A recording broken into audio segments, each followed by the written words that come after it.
Bonjour à tous, c'est avec joie que ce matin vous retrouve pour l'émission Pause.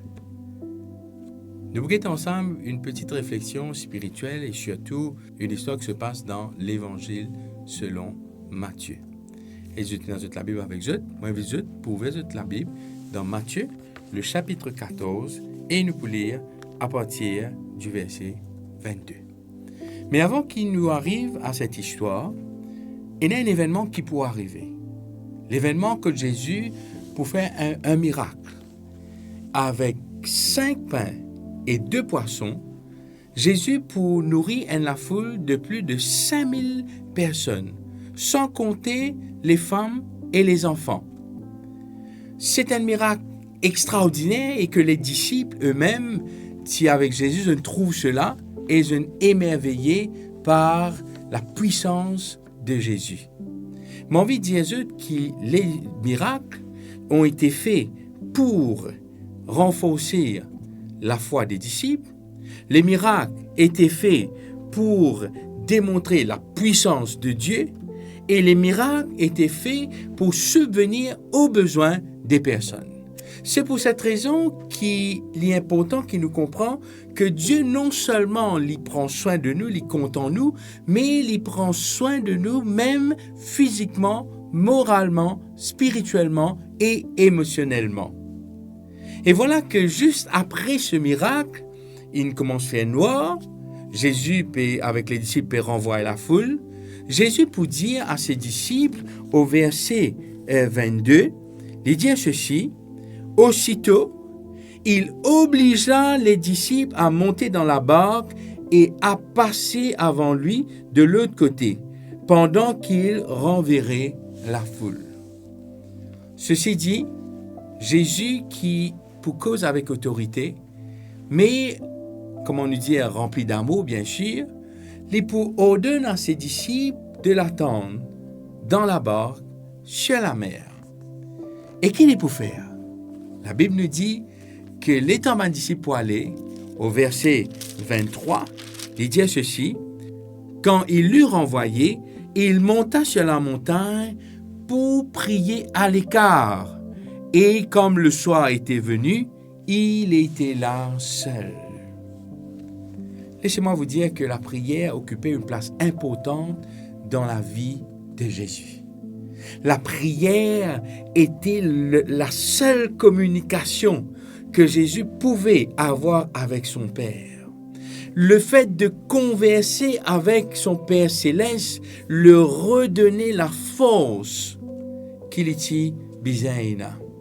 Et c'était pour garder cette bonne relation avec bon Dieu que Jésus, à chaque fois, les mettait à l'écart.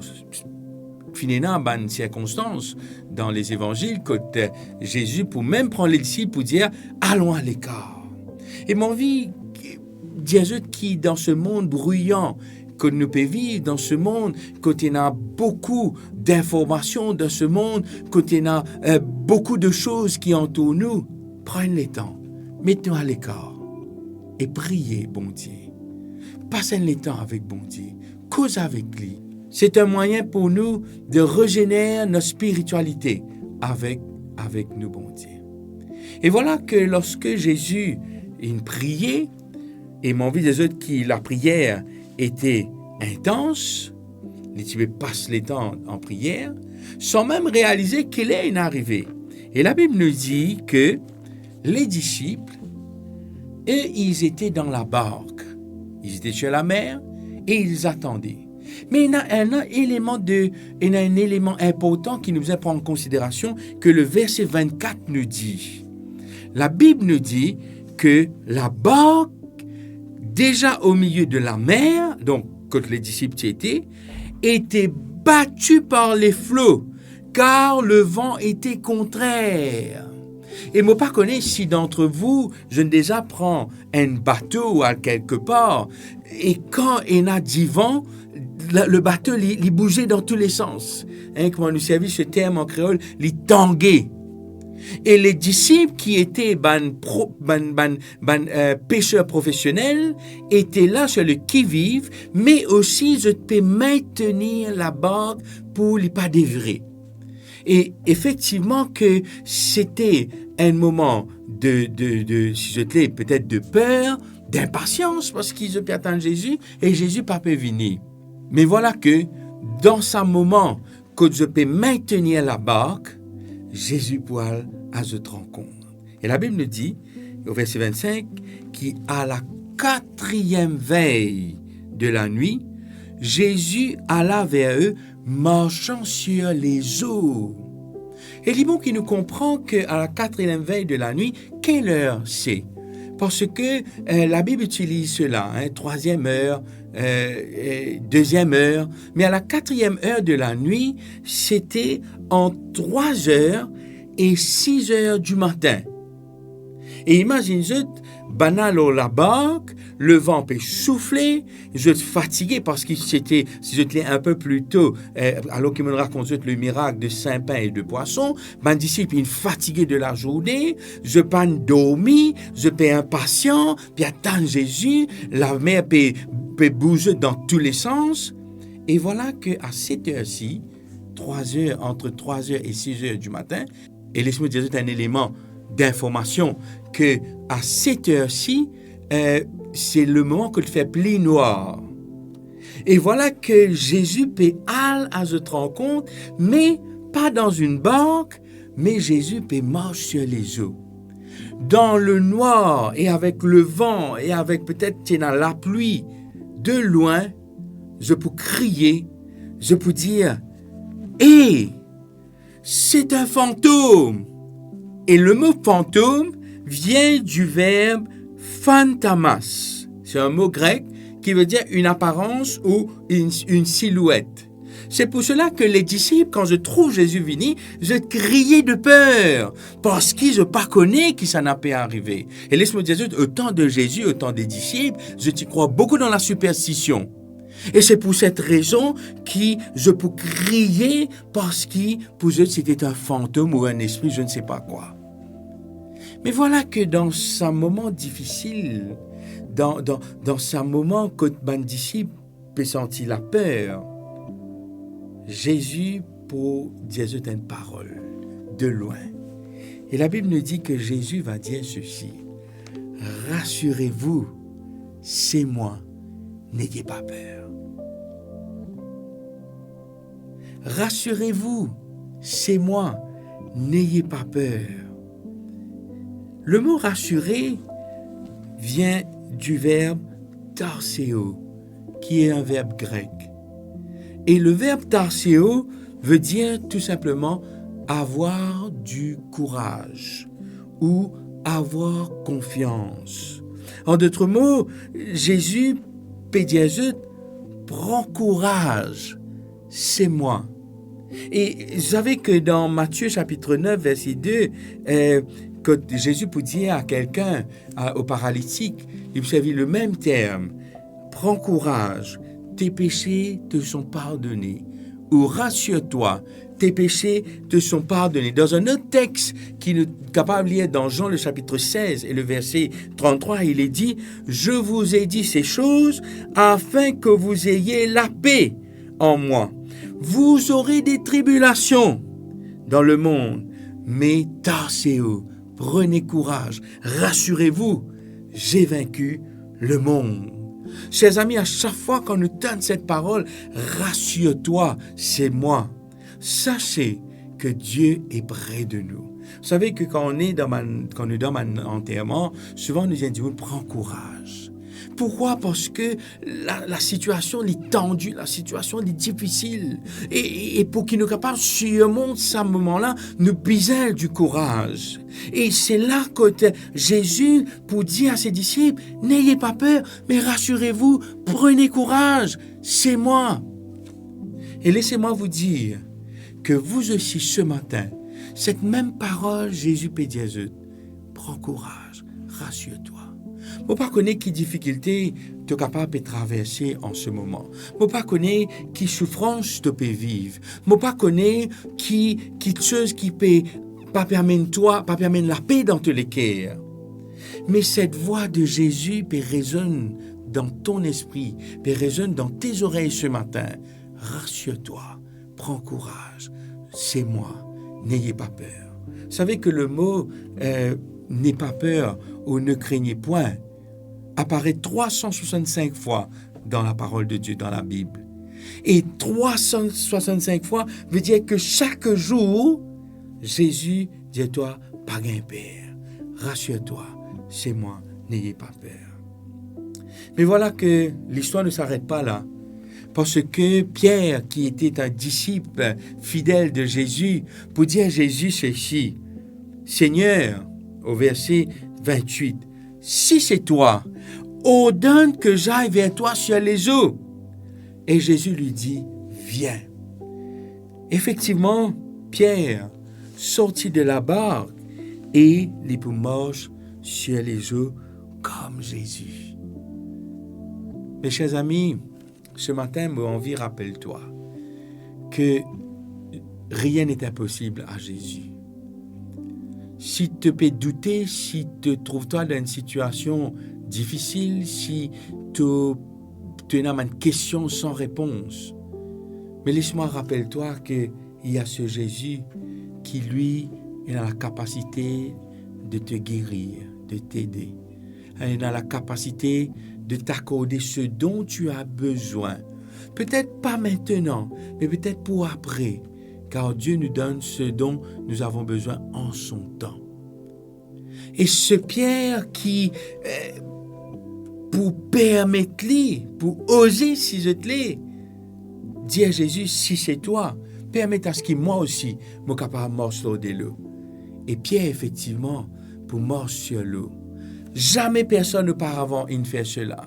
Même dans son jeune âge, plus petit, qui Pierre est capable d'être celui qui grandit près de la mer, celui qui est un pêcheur professionnel, jamais il n'est capable de faire cela.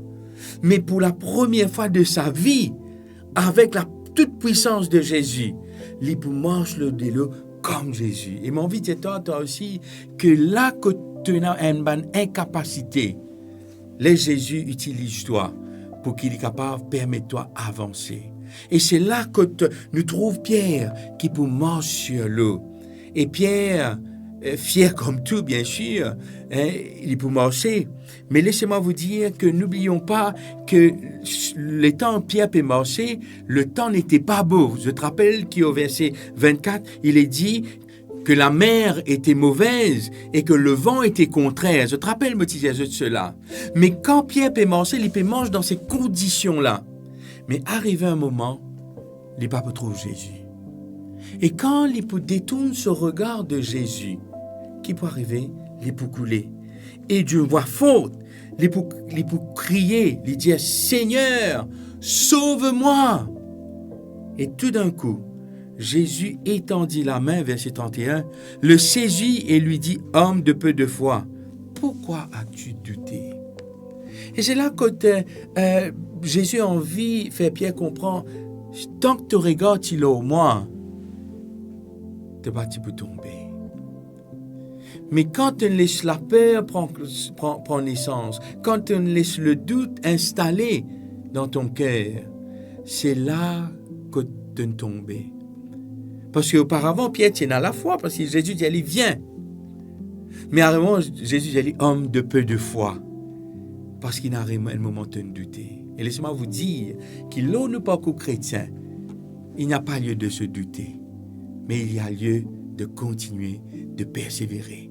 Le juste tombe 7 fois, comme la Bible dit à nous, mais il est relevé. Et ce main secourable de Jésus, ce main tendu de Jésus, est toujours prêt à nous relever pour qu'il nous capable de continuer la marche. Mais ce qui est intéressant avec cette histoire, quand Jésus pour lève Pierre et pour marcher ensemble pour rentrer dans la barque, la Bible nous dit au verset 32, « Et ils montaient dans la barque et le vent cessa. » Mes chers amis, laisse-moi dire ça.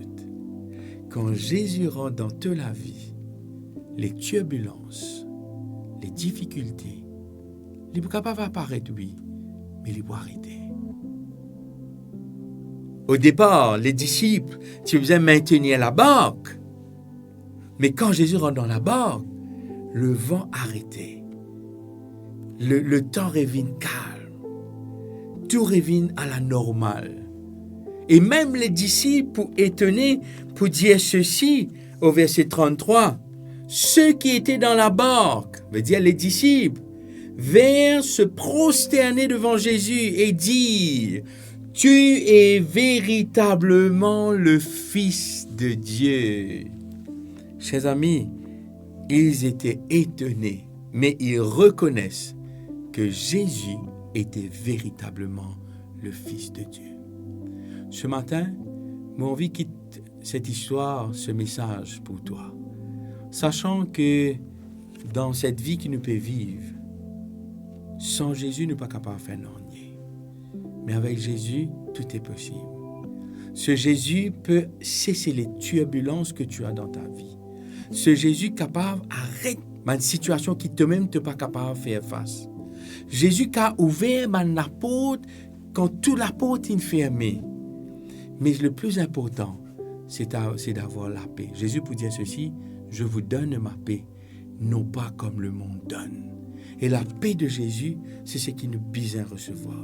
Que le Seigneur est capable de bénir toi, que le Seigneur est capable de donner toi la force et le courage pour avancer. Mais persévérer jusqu'au bout, car très prochainement, lorsque nous serons dans la barque avec Jésus, il n'y aura plus de tempête, mais ce sera le bonheur, la paix, la joie. Qui bon Dieu bénit toi. Amen. M'invite-toi pour nous prier ensemble. Notre bon temps de Père Céleste, merci de nous avoir rappelé que Jésus est tout-puissant. Lui qui est capable de nourrir les personnes, lui qui est capable de guérir les personnes, lui qui est capable d'apporter des solutions à nos problèmes. Aide-nous à faire confiance à ce Jésus. Aide-nous à comprendre que dans la barque qui nous était parfois la mer mauvaise, parfois il y a des circonstances douloureuses aussi bien difficiles. Mais Jésus, à chaque fois quand tu rentres dans nos barques, dans nos bateaux, nous pouvons pour un Père, parce qu'il le vent même pour calmer. Et me prie toi pour tous ceux et celles qui en ce moment a vraiment besoin de toi, que ce soit pour un problème financier, émotionnel, un problème familial, un problème académique, un problème professionnel, un problème de santé ou autre, qui, bon Dieu, est capable d'intervenir. Et qui, Père éternel, nous capable de donner cette parole qui vient de toi. Rassurez-vous, c'est moi, n'ayez pas peur. Ou prends courage, c'est moi, n'ayez pas peur. Et que à chaque fois que cette parole pour résonne dans nous l'esprit ou dans nous les cœurs, qui, bon Dieu, nous capable, rassure-nous vraiment en sachant que tu es à nos côtés. Merci de nous bénir et merci d'exaucer cette prière, car nous prions toi dans le nom de Jésus. Amen.